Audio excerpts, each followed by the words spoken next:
Assalamualaikum warahmatullahi wabarakatuh. Nama saya Yoyo Natasha Maulida dengan NIM 1914373 dari kelas Asuransi Syariah C semester 5. Di sini saya akan menjawab pertanyaan. Yang pertama mengenai peran OJK dalam asuransi kendaraan bermotor.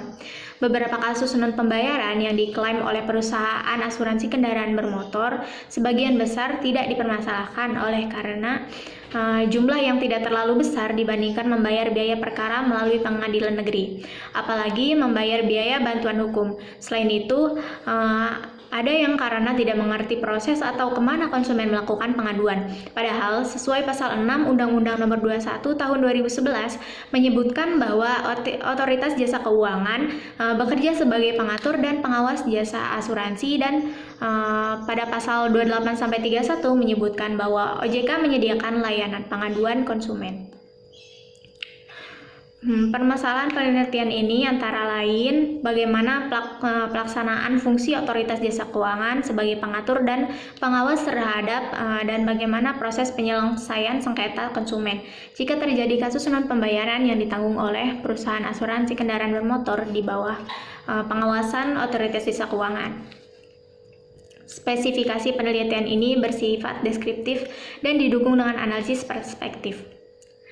Teknik analisis data yang digunakan adalah kualitatif. Hasil dari penelitian ini, pelaksanaan fungsi OJK sebagai pengatur dan pengawas terhadap perusahaan asuransi kendaraan bermotor ada di segala aspek, baik dalam hubungan pihak asuransi kendaraan bermotor dengan konsumen maupun dengan OJK, berupa peraturan maupun surat edaran dari OJK. Yaitu ada menetapkan kebijakan operasional pengawasan terhadap asuransi kendaraan bermotor, ada mengawasi pelaksanaan tugas pengawasan yang dilaksanakan oleh kepala eksekutif, dan yang terakhir melakukan pengawasan, pemeriksaan, penyelidikan, dan perlindungan konsumen.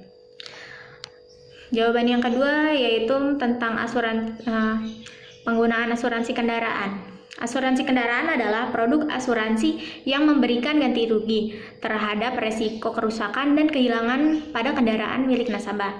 Jenis kendaraan yang ditanggung beragam, mulai dari mobil, motor, truk, hingga bus.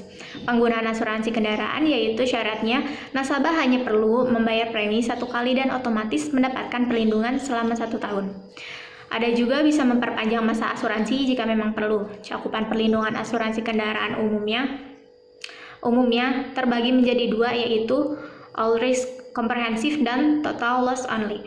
Perlindungan all risk akan mengganti kerugian total maupun sebagian, sementara untuk total loss only hanya menanggung kerugian pada totalnya saja.